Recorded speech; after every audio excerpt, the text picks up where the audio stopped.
RRB ரெக்யூர்மெண்ட்டுக்கு எப்படி apply பண்ணலாம் அப்படின்றத இந்த வீடியோவில் பார்க்கலாம். ஆல்ரெடி நம்ம கொடுத்த லிங்க்கில் போனீங்க அப்படின்னா இந்த வெப்சைட் தான் ஓப்பன் ஆகும். இந்த வெப்சைட்குள்ளே போனதுக்கப்புறமேட்டு ஆல்ரெடி நாங்கள் இமெயில் ஐடி மாற்றிட்டோம் அப்படின்னு சொல்லிட்டு ஒரு இன்ஃபர்மேஷன் கொடுத்துருப்பாங்க. அதுக்கு ஓகே கொடுத்துட்டு நீங்கள் வெளியே வந்துடலாம்.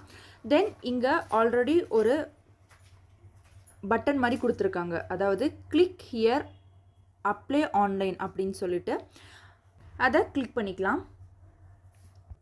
கிளிக் பண்ண உடனே ஒரு ஆட் மாதிரி காமிக்கும். அதை நீங்கள் க்ளோஸ் பண்ணிடுங்க. அதாவது என்ன சொல்லியிருப்பாங்கன்னா, ஃபேக் வெப்சைட் எங்களோடது இருக்குது, அதில் வந்து அப்ளை பண்ணிடாதீங்க, அவேராக இருங்க அப்படின்னு சொல்லியிருப்பாங்க. அது நமக்கு ஒரு ஆட் மாதிரி வரும். ஓகே, தென் வந்து இங்கே ஒரு பாக்ஸ் கொடுத்துருக்காங்க.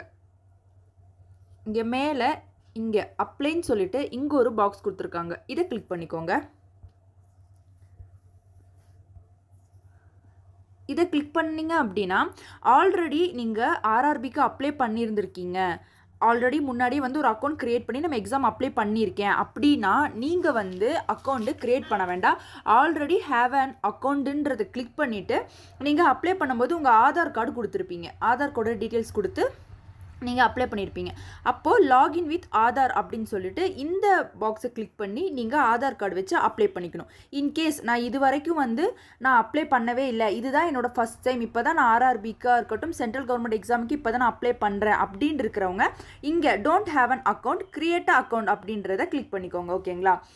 இதில் ஒரு ஆட் சொல்லுவாங்க. என்ன சொல்லுவாங்க அப்படின்னா, நீங்கள் ஆல்ரெடி அப்ளை பண்ணியிருக்கீங்க, நீங்கள் ஆர்ஆர்பியில் வந்து உங்கள் இன்ஃபர்மேஷனை கொடுத்து ரெஜிஸ்டர் பண்ணியிருக்கீங்க அப்படின்னா நீங்கள் பாஸ்வேர்டும் யூசர் நேமும் போட்டு உள்ளே போய்க்கலாம் அப்படின்னு சொல்லி இங்கேயும் ஒரு இன்டிமேஷன் மாதிரி கொடுப்பாங்க. அது வந்து நீங்கள் ஓகே கொடுத்து ஸ்கிப் பண்ணிடுங்க. இப்போது நீங்கள் புதுசாக ஒரு அக்கௌண்ட் ஓப்பன் பண்ணுறதுக்கான ஒரு லாகின் பேஜ் வந்து ஓப்பன் ஆயிரும். இதில் தான் உங்கள் டீட்டெயில்ஸ் எல்லாமே கொடுக்க ஆரம்பிக்கணும். ஓகேவா?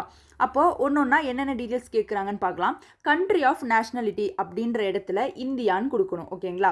அடுத்து ஃபுல் நேம். இந்த ஃபுல் நேம்ன்ற இடத்துல உங்கள் 10th கிளாஸில், அதாவது உங்கள் 10th certificate, mark sheet, DC இதிலெல்லாம் உங்கள் நேம் எப்படி இருக்கோ அதே மாதிரி தான் கொடுக்கணும்னு சொல்லியிருக்காங்க. ஸோ 10th சர்டிஃபிகேட்டில் உங்கள் நேமே இனிஷியலி எப்படி இருக்கோ அதே மாதிரி கொடுத்துக்கோங்க. ஓகேங்களா? அதில் ஃபுல் நேம் கொடுக்கணும். அடுத்து ரீடைப் ஃபுல் நேம் வந்து நீங்கள் அப்படி கொடுத்த நேமை வந்து திரும்ப போட சொல்லுவாங்க. ஓகேங்களா?